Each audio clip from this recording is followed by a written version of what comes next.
ఇవి 2 మాయిశ్చరైజర్స్ అయితే నేను మిక్స్ చేస్తున్నాను. అంతకుముందు చేసింది నార్మల్ వాటర్‌తో చేసిన మాయిశ్చరైజరు. ఇదైతే నేను రోజ్ వాటర్‌తో చేసిన ఘీ మాయిశ్చరైజర్ అన్నమాట. ఇవి 2 అయితే నేను ఇప్పుడు మిక్స్ చేస్తున్నాను.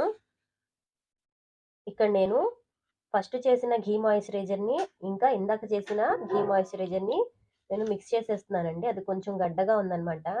ఫస్ట్ చేసిన ఘీ మాయిశ్చరైజర్ వైట్‌గా ఉంది కదా! నెక్స్ట్ చేసిందయితే కొంచెం పింక్ షేడ్‌లో వచ్చింది కదా! సో, అవి 2 అయితే నేను మిక్స్ చేసేసి మా మా ఇంట్లో వాళ్ళందరూ యూజ్ చేసుకునేటట్టుగా నేను మిక్స్ చేసి ఫ్రిడ్జ్‌లో అయితే స్టోర్ చేసుకుంటాను. చూడండి ఆల్‌మోస్ట్ మిక్స్ అయిపోయింది.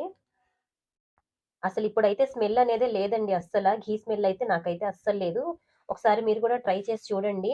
ఘీ స్మెల్ వస్తుందో రాలేదో మీకెలా వచ్చిందో నాకు కామెంట్ చేయండి. నేను చేసిన మాయిశ్చరైజర్‌లో కూడా కొంచెం లైట్‌గా స్మెల్ వచ్చిందని చెప్పేసి నేను ఇట్లా అయితే ట్రై చేశాను. ఇప్పుడు నాకైతే రాలేదు.